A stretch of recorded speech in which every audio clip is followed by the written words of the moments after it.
But I am so blessed na naimbitahan po ako magbigay ng mensahe ng Panginoon sa inyo. Kaya po, ito po ay isang kagalakan sa akin na para maibahagi po yung mensahe ng Diyos. Amen po ba?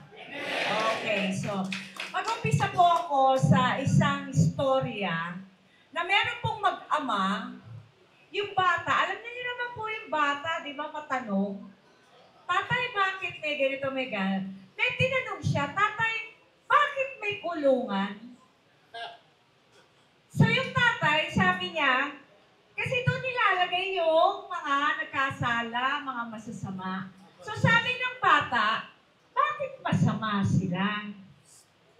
So doon mo matatanong, kung tatanungin natin, di ba ang Diyos napakabuti at napakaganda? Lahat ng nilikha niya ay mabuti at maganda. Bakit nagkaroon po ng kasamaan? Kasi po, meron pong binigay na iisang utos ang Diyos kay Adan. Huwag mong kakainin ang bunga ng punong ito. Dahil sa panahon na kinain mo, sumuway ka, ikaw ay mamamatay. So, kinain na niya, sumuway siya eh. Pero namuhay siya ng another 930 years. Ibig sabihin, ang kamatayan ay hindi katapusan. Ang ibig sabihin pala, ito'y paghihiwalay. So, buhat nun, ang tao nahiwalay sa Diyos. Kaya ang nag-influence sa tao ay si Tanim. Kaya doon nagmula ang kasamaan. Dahil ang tao, pag nahiwalay sa Diyos, nagiging masama. Kaya si Adan, ang unang-unang ginawa niya ay kumuha siya ng dahon para takpan ang kanyang katawan dahil doon nila nakita na sila ay hubad. Nung sila po ay hindi pa hiwalay sa Diyos, hindi nila napansin sila ay hubad dahil sila ay takpan ng kalwalhatian ng Diyos. Buhat ng nahiwalay ang tao sa Diyos, nawala ang kalwalhatian ng Panginoon. Kaya yun po ang simbolo ng religion.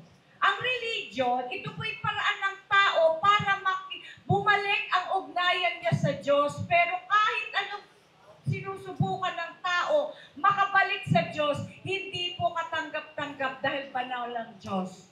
Kaya ang nangyari, nakita ng Ama na ang tao ay wala talagang pag-asa dahil sila ay papunta sa impyerno.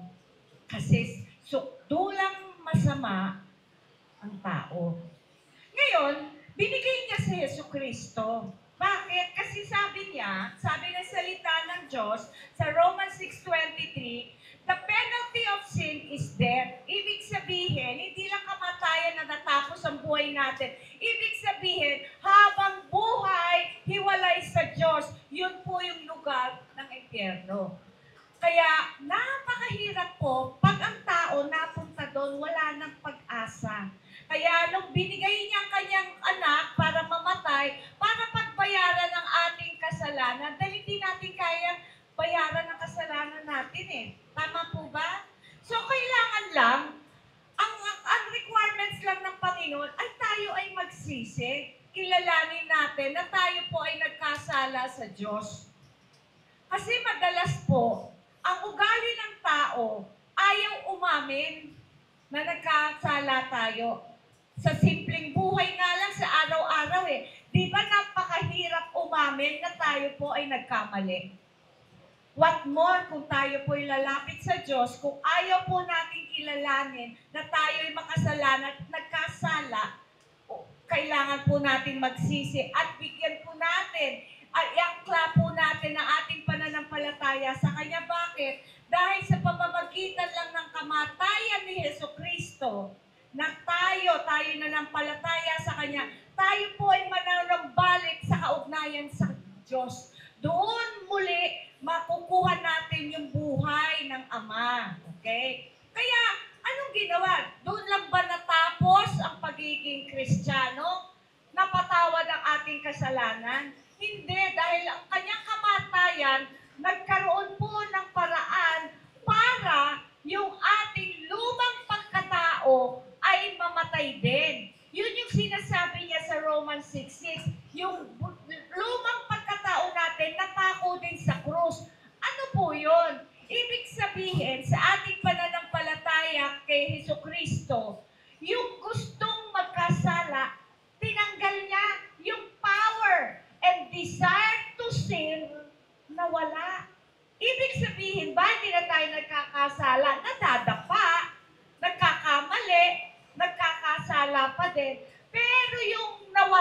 yung desire, yung gusto mong magkasala, yun ang nawala. Kaya makita mo, kahit nandito po ang mga iba sa kulungan, pero kung ikaw naman po, pinalaya ng Panginoon sa kapangyarihan ng kasalanan, mas malaya kayo sa mga taong nasa labas na hanggang ngayon nakagapos na rin sa kasalanan. Kaya, anong kaibahan ng kulungan at impyerno? Ang kulungan, kasama niyo ang Diyos. Kasi sa impyerno, hindi mo na makakasama ang Diyos. Habang buhay kang hiwalay sa Diyos. Pero ang kulungan, hanggat meron kayong pananampalataya at pag-aral sa salita ng Diyos, binibigyan kayo ng pag-asa, mabago, makalaya sa kapangyarihan ng kasalanan. Kahit kamo sa iyong pisikal, nakakulong ka, pero yung totoong gapos ng tao na maging masama, nakalaya ka. Yun ang mahalaga.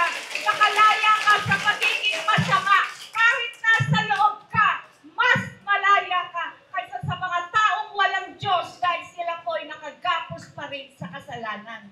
Yun po ang ibig sabihin ng pagiging Kristiyano. Kayo po ay malaya, hindi sa pisikal, kundi yung kapangyarihan ng kasalanan. Kaya pag ikaw nakalaya sa kapangyarihan ng kasalanan, pwede kang mabago at mabalik ang totoong layunin ng Diyos na tayo'y nilikha niya, nakawangis niya. Nawala yun eh. Pero dahil may kaugnayan na tayo ulit sa pamamagitan ng pananampalataya natin, ngayon mababalik na yung original purpose. Kamukha na natin uli ang Ama. Kaya tayo po ngayon ay magiging anak ng Diyos. Amen po ba? Kaya kayo po, huwag po kayo mawalan ng pag-asa. Alam niyo po, mas maraming nakagapos sa kasalanan sa labas, lalong-lalo na yung mga taong hindi kinikilala na kailangan nila ang Diyos. Lahat tayo kailangan natin ng Diyos. Pero kailangan matutunan din natin na tayo mamuhay ng pananampalataya. Hindi natin ipipilit maging mabuti. Ang Diyos po ang magbabago sa puso at pag-uugali nyo. Dahil isang araw, pagpasok natin sa kalangitan, hindi naman po yung yaman at ano yung naipin mo dito ang dadalhin mo doon eh. Alam mo ang dadalhin mo? Yung pagkatao mo na binago ng Diyos. Kaya kung ikaw, ahayaan mo ang banal na Espiritu na baguhin ka at makita sa iyo kahit sabihin nila na dati napakasama mo dahil kay Kristo, ikaw na'y pinakamabuting tao sa lugar na ito. Amen po ba? Kaya yun pong ibig sabihin ng pagiging Kristiyano na bago ang pagkatao. Kaya ito po hindi madali. Araw-araw, pipiliin mo kung ikaw magpapasakop sa sinasabi ng Diyos o magpapasakop sa tigas ng ulo mo.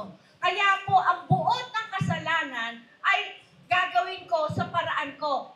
My way. Yan po yung buod ng kasalanan eh. I'll do it my way. Pero, sabi ng Biblia, the just shall live by faith. Meaning, hindi na ako ang masusunod kung ano yung sinasabi ni Kristo ang masusunod. Kaya nga po, importante, magbasa tayo ng Biblia para malaman natin ano yung gusto ni Kristo sa buhay niyo.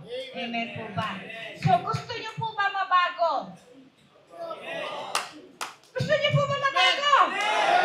Oh. Gusto niyo makalaya sa kapangyarihan ng kasalanan? Amen. Yun ang totoong kalayaan. Kasi kahit kung kayo nandito lang, pero kung malaya kayo, mas maginhawa ang buhay. May kwento po eh. Meron pong isang preso sa Amerika, napakasama niya. Wala po talaga makalapit sa kanya dahil lalapit lang, papatayin niya talaga eh. Okay? Kaya lang, minsan may nagbigay sa kanya ng Biblia. Eh, hindi naman niya alam kung ano yun. Ginawa niyang unan. So, sabi niya, ano ba to? Di pakinabangan na rin, ginawang unan. Pero isang gabi, nagising siya, merong tatlong puting-puti na tao na nag-appear sa kanya. Sabi niya, siguro ikaw yung Ama, ikaw yung Anak, ikaw yung Espiritu Santo. So, alam niyo po ba, nung pinumpisahan niyang basahin ang Biblia, na bago po siya yung pinakamasama, naging napakabuting tao sa loob. One time, sabi ng mga jail warden, pwede ka nang makalaya kasi ang laki ng pinagbago mo. Alam mo, sabi niya, mas gusto ko sa loob kasi ang totoong kalayaan nakamtan ko dito. Dahil ang mga tao sa labas, gapos pa rin ng kasalanan, kapangyarihan ng kasalanan. Samantalang ako dito at ang mga kasamaan ko, mas malaya pa sa mga taong nasa labas. True freedom is freedom from the power of sin. Kaya mga kapatid, kung kayo po, sabi niyo wala kayong pag-asa, may pag-asa kayo dahil pwede kayong bumalik sa may kaugnayan sa ating Diyos na magbibigay muli ng buhay. At habang po tinatanggap nyo, sumusunod kayo, mababago kayo at makikita ng mga tao, even your family, na yung totoong pagbabago ay makakamtan. Hindi dahil kung nasaan ka, kundi dahil lang kay Kristo. Kaya po, anong kaibahan ng kulungan at impyerno? Sa kulungan, may pag-asa. Isang araw makakalaya ka. At habang nasa loob ka, nababago ka. Sa impyerno, wala nang pag-asa. Kaya ngayon, challenge ko kayo, gusto nyo po ba magkaroon ulit ng kaugnayan sa Diyos? Na makonect po tayo ulit sa Ama para naman yung kanyang buhay ay maibuhos muli sa atin. At doon sa pamamagitan ng buhay niya, tayo makatanggap ng buhay na walang hanggan. Amen po ba? So sana po, wag po tayo mawalan ng pag-asa. Hanggat may buhay, pag meron, Kristo. Amen. So palakpakan po natin ang Diyos. Yun po ang mensahe ng Panginoon na binibahagi sa inyo.